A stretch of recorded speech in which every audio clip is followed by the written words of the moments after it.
The human arrived at dusk, when the 3 moons of Vekra hung like silver coins over the bazaar. He walked slowly, careful with every step. The ground was glassy black, and thin steam rose from cracks in the stone. He had learned to keep his head low when passing through alien markets. People stared at humans, some with curiosity, some with fear, some with hunger. Tonight the stares felt heavier than usual. He stopped at a stall where bright jars glowed like little suns. Inside each jar, a clear liquid swirled in slow circles. It smelled like warm rain and crushed flowers. The stall owner, a blue-skinned elder, tapped the glass with a long nail and smiled with yellow teeth. "Traveler," the elder whispered, "you smell like the road. You want to smell like home?" The human laughed. He had no home on Vakara. He had a tent in the ash plains and a small heater that buzzed at night. He had a dented canteen and a map full of wrong lines. But he smiled back, because smiling was safe. "Maybe later," he said. "I'm just looking." He moved on, weaving through crowds. Bright flags hung from wire lines overhead. Drums thumped somewhere distant. Tall alien women in patterned wraps carried baskets filled with silver leaves.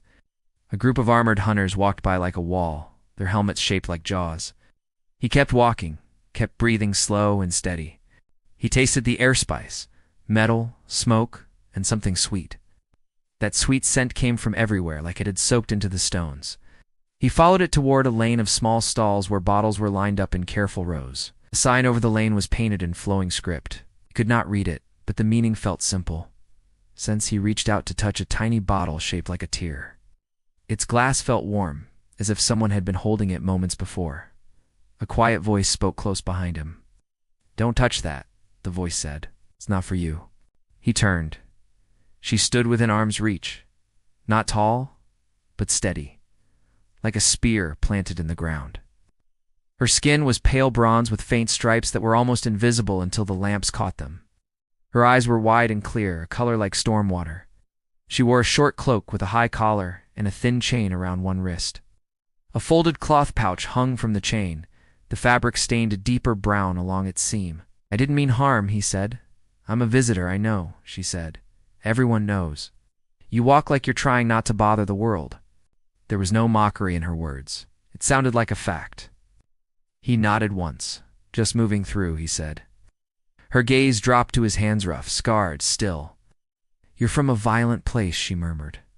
"But your hands don't reach first. That makes people curious." He gave a small smile. "Curious is better than angry." "Not always," she said. She stepped closer. The crowd continued around them, a slow river of bodies and voices and clinking metal. He felt her presence like heat from a small fire near, but not burning. She opened her pouch and took out a little corked vial no longer than her finger. The liquid inside glowed faintly, like moonlight trapped in honey. He lifted his hand in a careful, open gesture. "What is that?" he asked. "A warning," she said softly, "and a promise." Before he could speak again, she reached up. The motion was quick, graceful, and sure.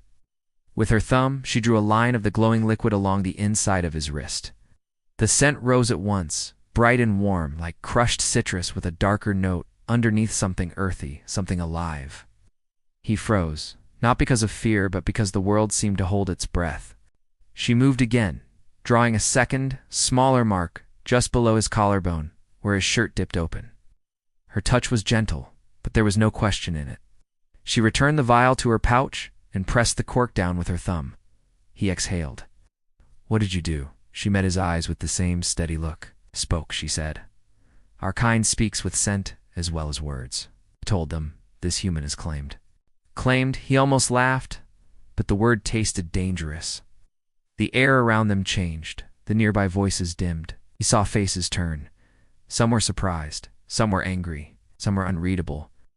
"You can wash it," he said, trying to keep his voice light. "Water, soap." "You can," she agreed. "But the first hour matters, and the day after. The first scent tells all others what will be remembered." He glanced around. 2 tall women at the next stall were watching them with narrowed eyes. A hunter in a jawed helmet paused. The elder with the yellow teeth was no longer smiling. Human swallowed and tried to find steady ground beneath his feet. "I don't know your rules," he said. I know, she replied. That is why I moved fast. He wanted to be angry. He wanted to say you had no right. But her ice storm water eyes held no cruelty. There was only resolve and something else that he did not want to name. Could have asked, he said. I could have, she said. But then someone else would have moved faster. They were already watching. She tilted her chin toward the two tall women, now pretending to examine a curtain of beads. They trade in marks. They sell them and make false claims, then force fights to make them real. He frowned. Fights, later she said, voice suddenly tight. Not here. A drum struck. Closer now. The crowd shifted. She stepped to his side as if she had always stood there, close enough that her shoulder brushed his. He caught the scent again. Bright, warm, living. It was on his skin now, part of his breath. What does it mean, he asked, still quiet. This claim, to my people, she said, scent is history. It is family. It is warning and welcome. When a female places her scent on a male, she says, I will stand before any who want him, she says. Take your eyes off him because mine will not. It is a shield. It is also complicated. He risked a small joke. Complicated sounds universal. Made the corner of her mouth lift, not quite a smile. Yes, she said. Complicated is universal. The two tall women stepped closer. Their faces were marked with dark paint that followed the bone edges of their cheeks. One wore rings along her ear like a ladder. The other carried a thin, hooked blade slung low at her hip. Zara, the ring-eared one, said to the girl, you act bold tonight. So she had a name, Zara. It shaped the air when spoken. She stood a half-step ahead, not to block his vision, but to block theirs. Bold, Zara answered, is only what looks like courage to the slow. The blade carrier laughed once. It was not a friendly sound. He used a true mark. Does your mother know? My mother taught me not to ask permission to protect what is mine, Zara said calmly. The ring-eared woman's eyes shifted to the human. Her nostrils flared. He saw the moment she smelled the mark on his wrist and chest. Her lips thinned. You marked an off-worlder, she said. He doesn't know our rights. That makes it weak. It makes it honest, Zara said. He did not ask for my protection.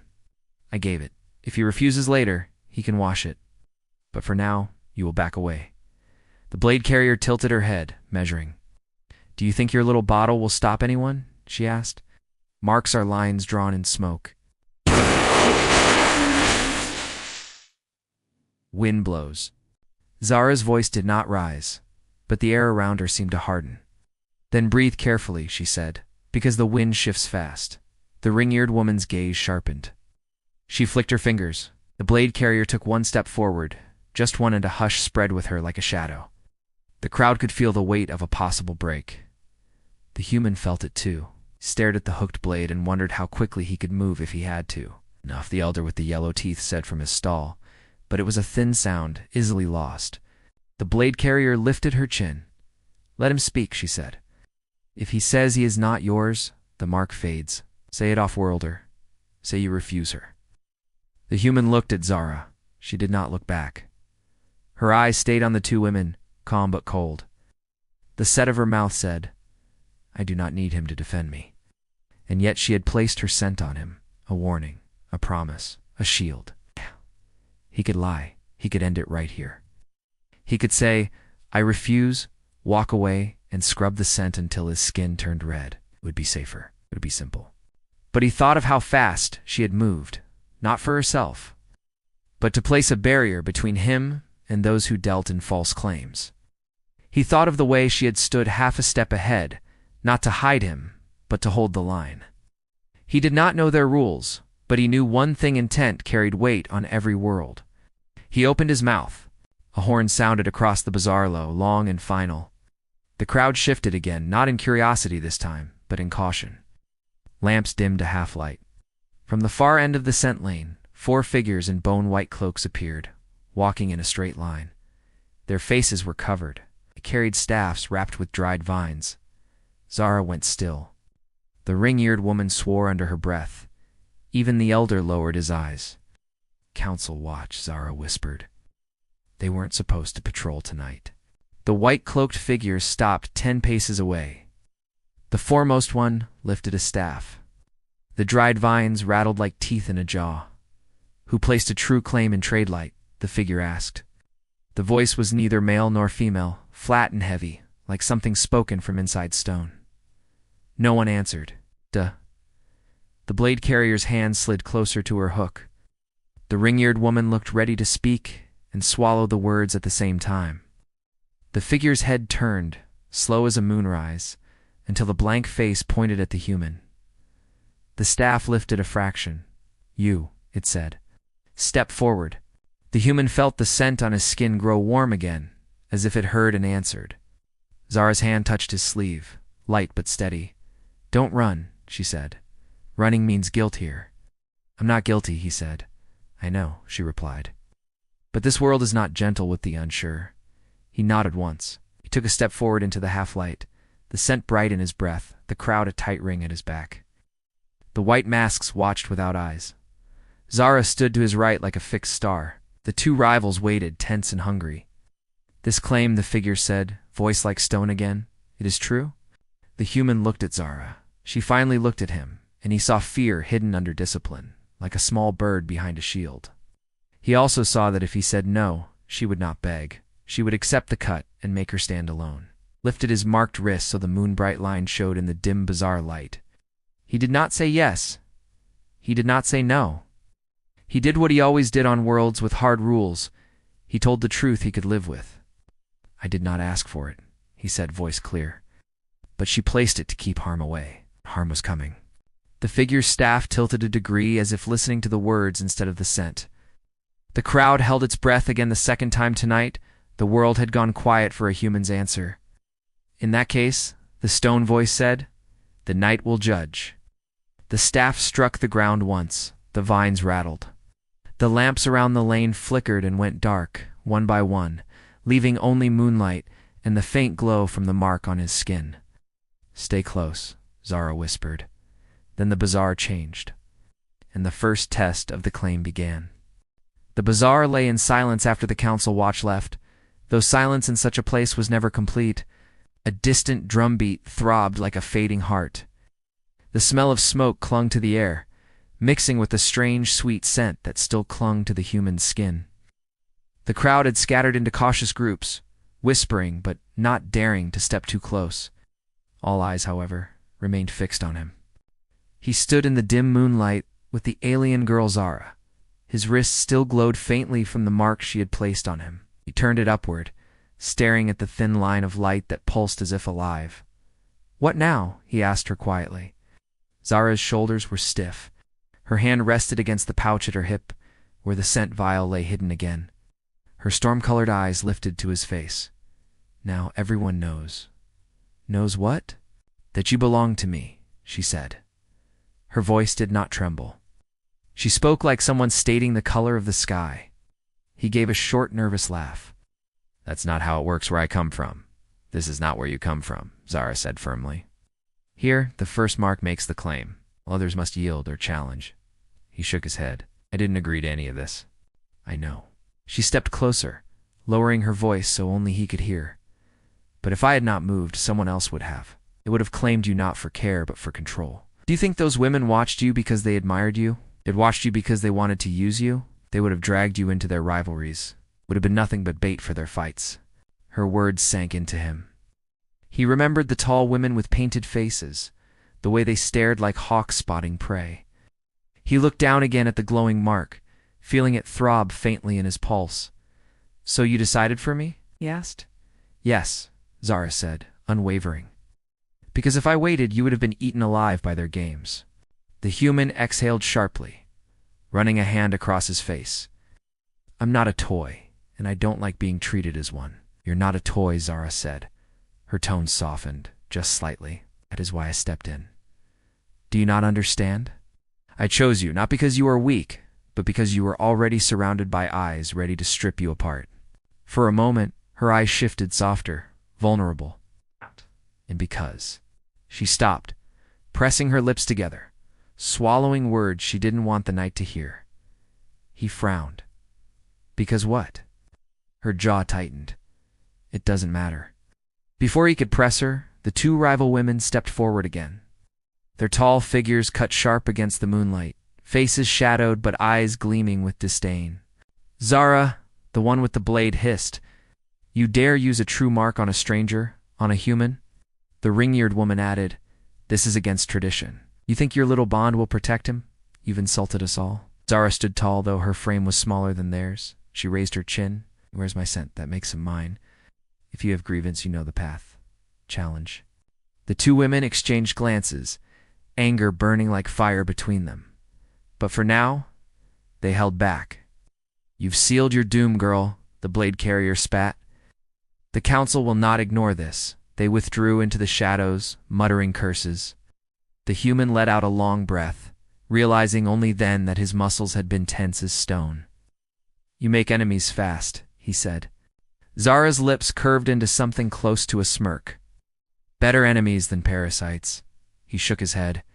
"And what about me? You've just painted a target on my back. Everywhere I go now, they'll see me as claimed." "Good," Zara said simply. That was the point. Her tone was so calm that it startled him. He stared at her, searching for the trick. "Do you even understand how strange this is for me? Where I come from, no one just rubs a scent on someone and declares ownership." She looked at him with quiet intensity. "Then perhaps where you come from, no one is brave enough to declare what they want." The words struck him like a sudden blow. He opened his mouth, but no answer came. Brave enough to declare. He wasn't sure whether to be offended or impressed. As they walked from the bazaar, whispers followed them like a trail of smoke. The mark glowed faintly still, and every alien who caught the scent stepped aside, some bowing their heads slightly, others scowling in disgust. When they reached the edge of the market, the human finally stopped and faced her. "Tell me the truth. What does this really mean? Am I bound to you now?" Zara hesitated, then drew a slow breath. "Not bound," she said, "not yet. The scent is a declaration, not a chain. It tells others that you are under my shield. It warns them away. But it also calls them. If another female wants you badly enough, she can challenge me for you. And if she wins," he didn't need her to finish. His stomach tightened. "So you didn't protect me from trouble? Gave me a front row seat to it?" Zara tilted her head, storm-colored eyes narrowing. Maybe I gave you someone willing to fight for you. Can you say you had that before tonight?" The human froze. The truth sharp in her words. He had wandered these alien lands alone, always keeping his back to a wall, always watching shadows. No one had ever stood ahead of him like Zara had, even if it was reckless. The silence between them stretched. Finally, he muttered, "You're insane."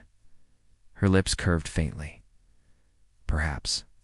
But now you are under my scent, and madness is better than abandonment." Before he could reply, a shout rang out across the dark street. He turned, seeing figures rushing toward them, armed men, their faces painted in ritual streaks. Rival clan enforcers. Their voices were sharp, their steps heavy. "They're coming," the human said, bracing. Zara's hand brushed the pouch at her hip again, steady as steel. She looked at him and whispered, "Stay behind me." "Behind you?" "I'm not helpless, I know." She cut him off, fierce now. "But this is my claim. They will test it tonight." The human's pulse quickened as the figures closed in. He felt the weight of the glowing mark, the scent clinging to his skin, the promise Zara had made without asking. He wanted to curse her recklessness. He wanted to demand answers. But more than anything, he wanted to see what she would do next. Because beneath the fear and the madness, one thing was certain. This alien girl wasn't bluffing. She'd fight the world itself to keep her claim. And for the first time, he wondered what it would mean if he let her. The night pressed heavy on the streets of Vicara. The three moons spilled their pale light across jagged rooftops and narrow alleys, painting every shadow deeper than the last. The human walked beside Zara, his wrists still glowing faintly where her mark pulsed. An unwelcome reminder of the strange bond she had forced upon him. He had thought leaving the bazaar would mean leaving the stairs, but he was wrong. Even in the quiet streets, unseen eyes followed. They passed rows of shuttered stalls. The air carried faint music, distant laughter, and the harsh call of nightbirds. He adjusted the strap of his satchel, glancing sideways at Zara. She walked with calm steps, but her hand never left the pouch at her hip. Her storm-colored eyes stayed forward, watching for danger. "You should wash this off," he muttered, lifting his wrist slightly. "Whatever protection you think it gives me, It's already brought enough trouble. Zara shook her head. Not yet. The first day sets the bond. If you wash it now, others will take it as an insult. It will come harder. The human clenched his jaw. You sound like you wanted this trouble. She stopped suddenly and looked at him, her eyes fierce. I wanted to keep you alive, do you not see? You walk like prey in a place full of hunters. My scent tells them someone already stands before you. Without it, you'd already be taken. Her words cut sharp. He hated that part of him believed her. Before he could answer, a voice echoed from the shadows. Oh well, so it's true. The human spun. From a side street, two tall figures emerged, faces marked with paint that gleamed under the moons. He recognized them instantly, the rivals from the bazaar. The ring-eared woman and the one with the hooked blade. Behind them came three more, broad-shouldered and cloaked in dark fabric. Their steps were slow, deliberate, like wolves circling prey. Zara tensed. Her hand slid inside her pouch, fingers curling around the vial. The ring-eared woman sneered. Little Zara, bold enough to mark a human in public. Do you know what kind of insult that is? It's to claim an off-worlder, like he's worth more than dust. The blade carrier tilted her head, her smile sharp. Or maybe you were desperate. And no male of your kind would take you, so you painted this strange creature and called him yours. The human stepped forward, anger sparking. Enough. I don't belong to anyone. The rivals laughed, low and cruel. Then say it, the blade carrier urged. Say you reject her claim. Do that, and we'll let you walk free. He glanced at Zara. Her jaw was tight, but she gave no sign of fear. Her eyes burned, daring him to decide. He turned back to the rivals. Funny thing, he said. You talk about freedom, but all I hear is chains. If I walk away, it won't be freedom, I'll just be your chains instead of hers. The laughter faded. For the first time, the rivals' faces shifted from amusement to irritation. You don't understand our ways, human, the ring-eared woman hissed. When a female claims it is binding, if we want him, we must challenge. And tonight, we challenge. The three cloaked enforcers stepped forward, circling them in a loose half-ring. Metal glinted beneath their cloaks. The human's pulse quickened. He wasn't untrained. He knew how to fight, but 5 against 2 was poor odds, especially in a place where the rules themselves felt like weapons. Zara moved in front of him, her voice low and steady. Stay behind me. He scowled. I told you before, I'm not helpless. Then prove it, she whispered. But let me take the first strike. Before he could argue, she flung the vial to the ground. It shattered with a hiss, releasing a wave of sharp, citrus-like scent. Revivals recoiled as the air thickened, the scent burning like fire in their throats. Zara darted forward with startling speed, her cloak flaring behind her. She slammed her palm into the blade carrier's chest, sending her stumbling back. The human reacted at once. One of the cloaked enforcers lunged at him with a curved staff. He ducked low, grabbed the shaft, and twisted hard, yanking the attacker off balance. With a sharp shove, he sent the alien crashing into a wall. The street erupted into chaos. Blades flashed, cloaks whipped. Zara fought with the precision of a dancer, every strike sharp and purposeful. The human held his ground, blocking and countering, refusing to be overwhelmed. But the rivals were relentless. The ring-eared woman swung a chain that cracked through the air, striking sparks off the cobblestones. The blade carrier lunged again, her hook flashing toward Zara's throat. Zara barely twisted aside, the blade grazing her collar. She hissed but did not falter. The human grabbed a broken piece of wood from a stall and swung it hard, knocking one of the enforcers flat. His breath came heavy, his muscles burning, but adrenaline kept him moving. Then, in the middle of the chaos, the ring-eared woman shouted, Look at him. Look how he fights. Doesn't need your mark, Zara. He's strong enough without you. Zara's fist froze for just a fraction of a second. The human saw the doubt flicker in her eyes, and in that moment the blade carrier struck. Her hook slashed across Zara's arm, drawing a line of dark blood. Zara staggered back, her cloak tearing. The human's rage flared, surged forward, tackling the blade carrier with all his weight.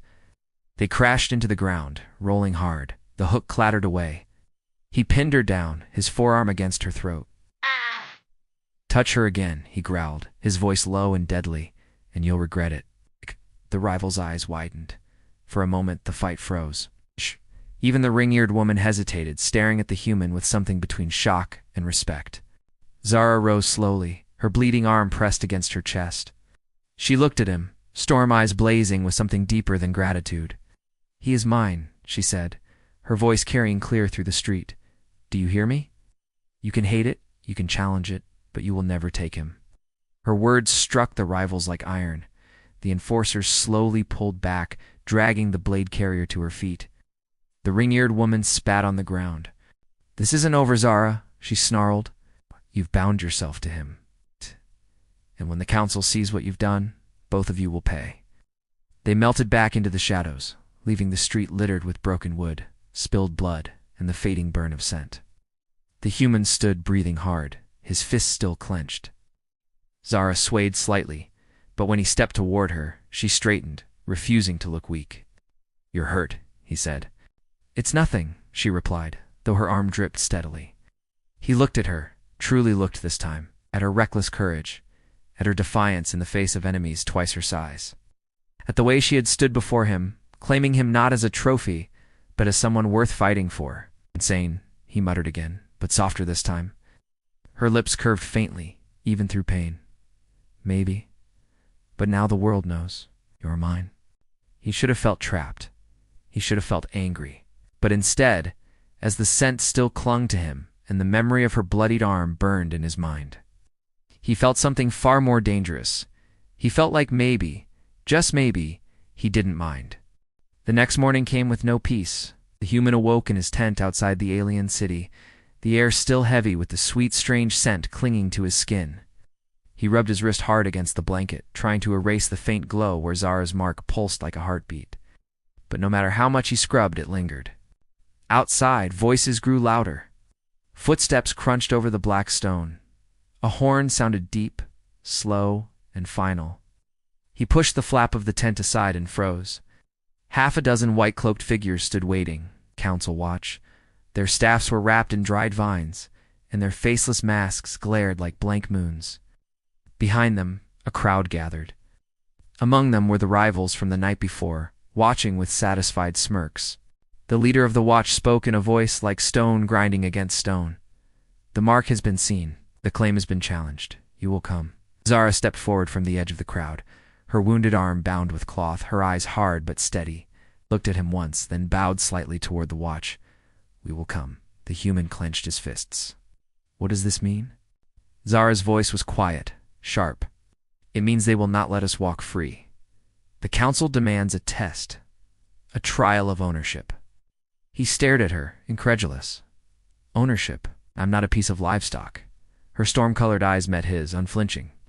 "To them, the bond is sacred. They believe a male cannot walk unclaimed without bringing chaos. You carry my scent.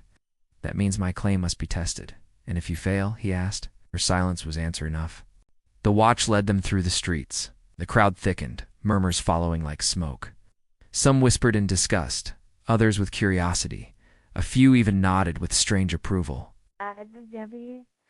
Everywhere, eyes locked on him, the human marked by a scent that was not his. They arrived at the council's circle, an ancient arena carved into black stone. Tall pillars surrounded it, etched with glowing runes. The air smelled of dust and burning herbs. At the center stood a ring of white sand, smooth as glass. The council elders sat on high seats carved from bone, their robes heavy with silver chains. Their eyes glowed faintly, a mark of age and authority. The leader's voice boomed. "Zara of the striped line, you have placed a true claim upon an off-world male. The mark is seen, the rivals have spoken, and so the trial is called. By blood and strength, the bond will stand or be broken." The rivals stepped forward. The ring-eared woman pointed toward Zara, her voice sharp. She broke tradition. She wasted her mark on a stranger. "Let her prove it was not a lie," the blade carrier added. "If she fails, the claim is void. The human will belong to none." The human stepped forward, anger flashing in his eyes. "I'm not theirs to take. I'm not yours to test." Gasps rose from the crowd. The elders stared down at him. One leaned forward, his eyes narrowing. "You dare speak against right." "I dare speak truth," he said firmly. "Where I come from, no one decides ownership but me." Whispers spread like fire through the arena. Zara's jaw tightened. She whispered under her breath, so only he could hear. "Careful. They will not forgive arrogance. He glanced at her. Then maybe they should learn. The leader of the council struck his staff against stone. The sound echoed like thunder.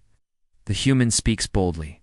Then let the human share the trial. The claim will be tested by both together. If either fails, the bond breaks. The crowd roared. Some cheered, some cursed. The rivals smiled cruelly. The white-cloaked watch stepped into the ring and scattered black dust across the sand. Where the dust touched, the ground trembled. From the shadows beneath the arena floor, a low growl rumbled. The sand cracked, and something began to rise. The human's breath caught. A beast emerged, its body covered in scales that shimmered like oil in the sun. 6 legs dug into the sand, claws carving furrows.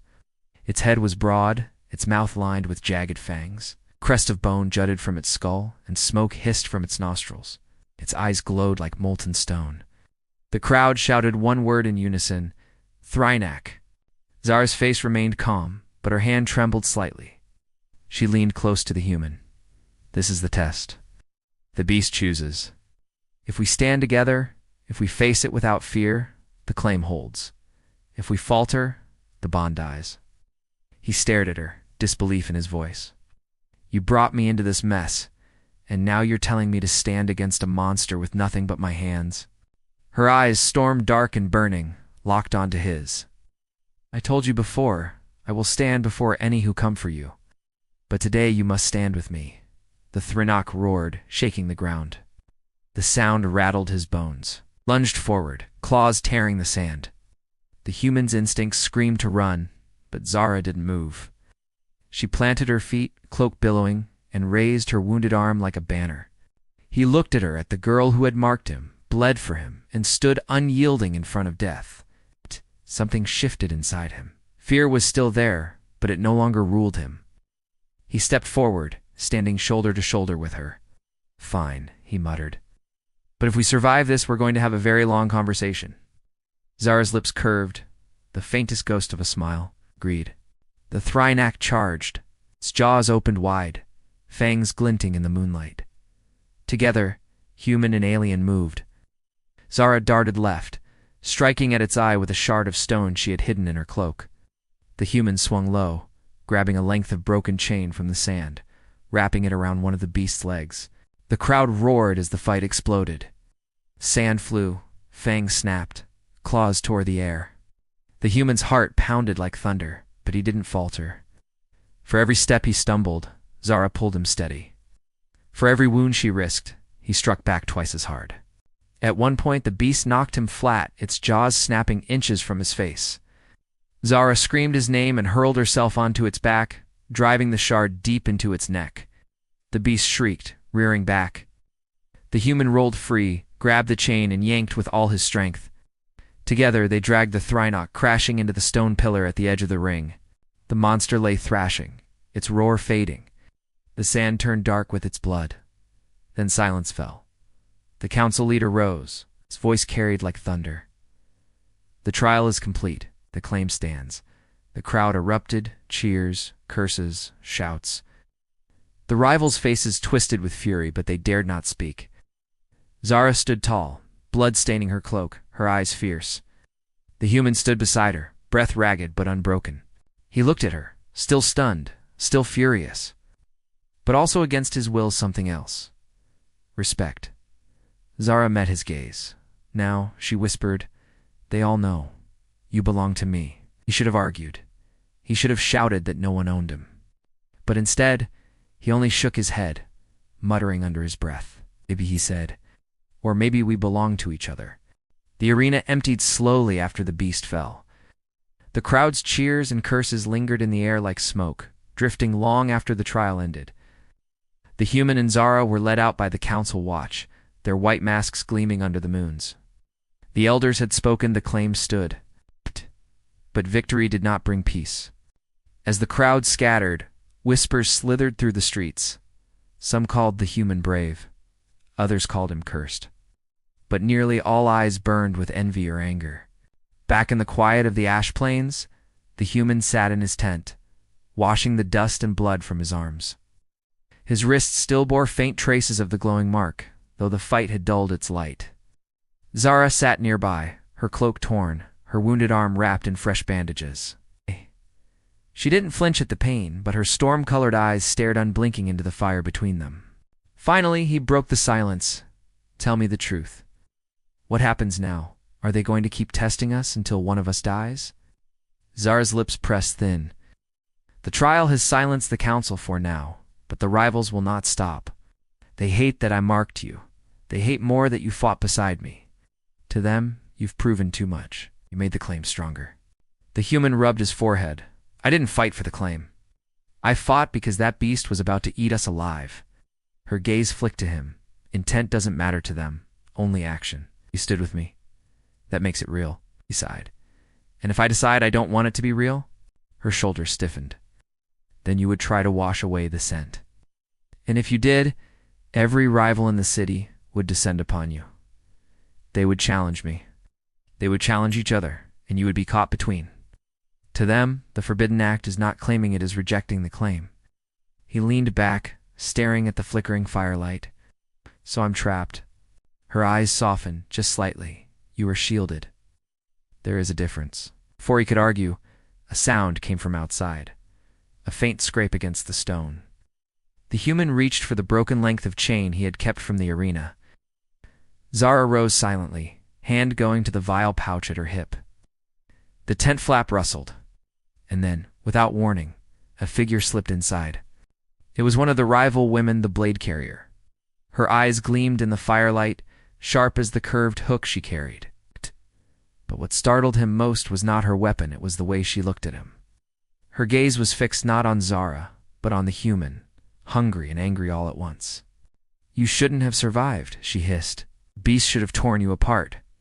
But now they see you as worthy, and that means I must take you."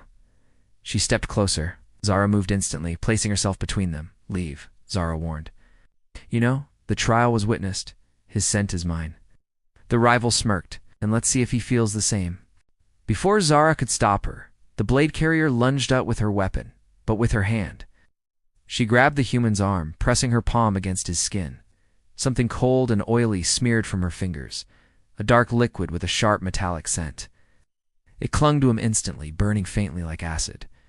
The human jerked back, shocked. "What the hell?" Zara's face went pale. "No," she whispered. The rival laughed. "Yes, a forbidden touch. I sent against yours. Now he carries both. The council will see it as betrayal. It will see him as unclean." The human's stomach dropped. He looked at his arm. The two scents clashed, Sarah's bright and warm, the rival's sharp and bitter. It was like two flames fighting on his skin. Zara's fury exploded. She struck the rival across the face, sending her staggering.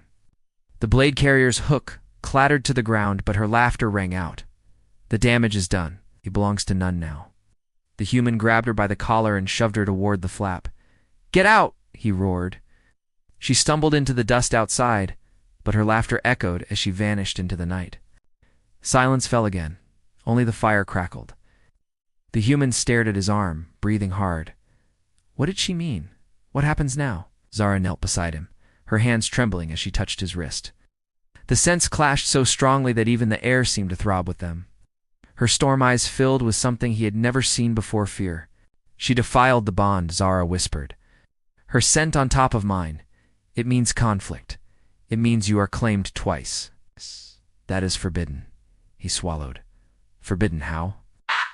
"By law, the council will call another trial, but this one," her voice faltered, "this one will not be against a beast. It will be against her. To decide whose claim stands. And if I lose, you'll die," he finished grimly. Zara didn't answer, but her silence spoke louder than words. He stared at her, then at his arm. Rage burned in his chest. "This is madness. I never asked for any of this. I never asked to be marked like property or dragged into your traditions. But if they think I'll let her or anyone else treat me like a prize, they're wrong." Zara looked at him, startled. "You mean you'll fight with me?" He exhaled, slow and heavy. "I don't know your rules. I don't care about them. But I know this: she touched me without my say. She thought she could claim me like a thing. That's not happening." Her storm eyes widened, then softened. For a moment she looked younger, vulnerable. You You would stand with me, even after I forced this on you?" He hesitated, then gave a small, tired smile. "You forced me into a storm. The least I can do is see it through." Zara's breath caught. She looked away quickly, but not before he saw the shine in her eyes. "Then tomorrow," she said quietly, "the duel will come, and we will see whose scent remains." The human leaned back, staring into the fire. His heart was heavy, his arms still burning with the clash of scents. He felt anger, fear, exhaustion. But somewhere beneath it all, a dangerous thought stirred. For the first time since this madness began, he wasn't sure he wanted to be free of her claim. The morning came heavy with smoke. A gray mist curled over the city's black stones, carrying the smell of burnt herbs and wet ash. Bells rang in slow rhythm, summoning the people toward the council circle. Today was no ordinary gathering. Today a forbidden act would be judged. The human walked beside Zara through the narrow streets. His arms still carried the clash of two scents hers, warm and bright, and the rival's sharp and bitter. The mixture made his skin burn, as though his very blood fought itself, rubbed at it, but the marks did not fade. Crowd parted as they passed, whispers following like daggers. "There he is, the marked one. A 2 cents. Unclean. Either she dies or he does." Zara walked with her head high, her storm eyes fixed forward, but her bandaged arm betrayed the tension in her steps. She whispered without looking at him, "When we enter the circle, do not speak unless asked. The council will twist your words into ropes around your neck. Let me speak for us." The human gave a bitter laugh. "Speak for us? That's what started this mess." Her jaw tightened. "I know, but now it is the only way." They reached the council circle. Once more, the arena stretched before them, black stone, glowing runes, the ring of white sand at its center. The elders sat upon their bone-carved thrones, chains glimmering in the pale light. The rivals were already there. The blade carrier stood tall, her face painted fresh with black lines that sharpened her features into something cruel. Beside her, the ring-eared woman smirked, certain of victory. The leader of the council rose. His voice rolled like thunder across the gathered crowd. A mark was placed. Another mark was forced. "The human stands in 2 cents. This cannot be. The bond must be purified. Today by duel, the truth shall be chosen. One female scent will remain.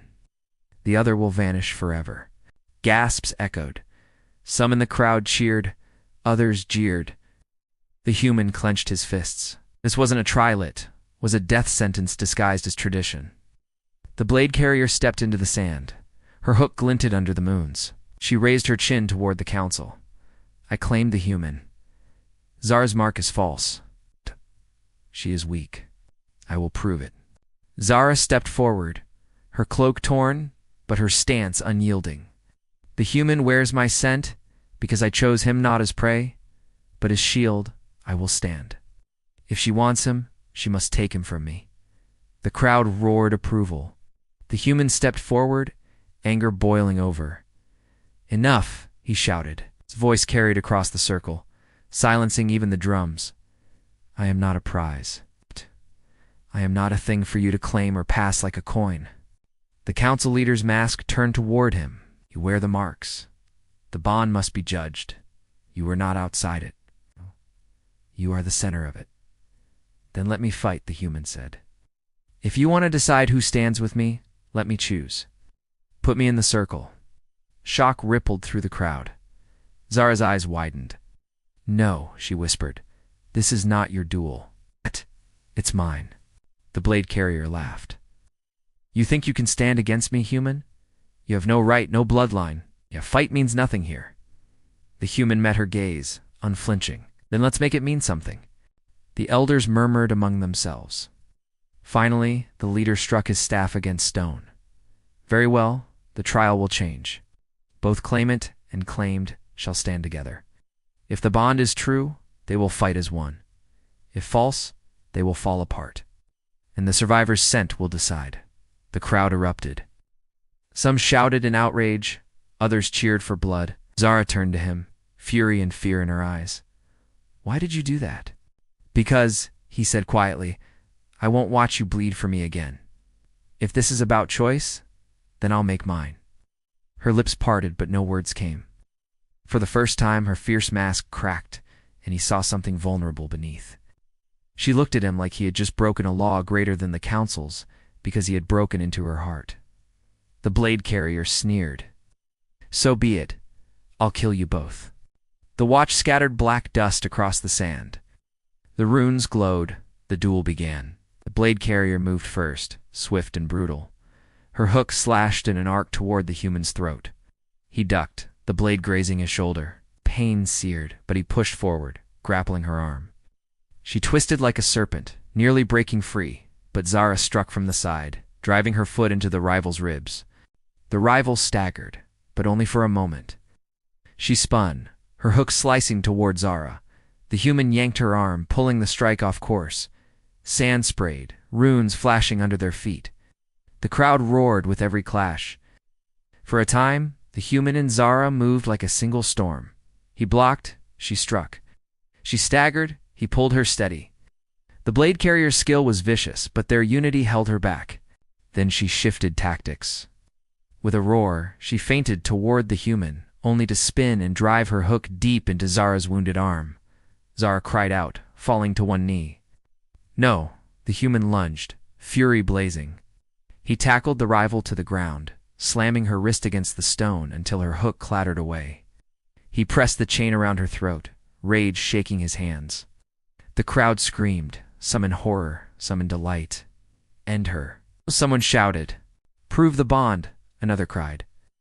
The rival gasped, eyes burning with hate. "Kill me, human, kill me, and you become one of us." A creature bound by scent and blood. The chain tightened. His breath came hard. He looked down at her, at the madness in her eyes, at the blood on Zara's arm, at the crowd demanding violence.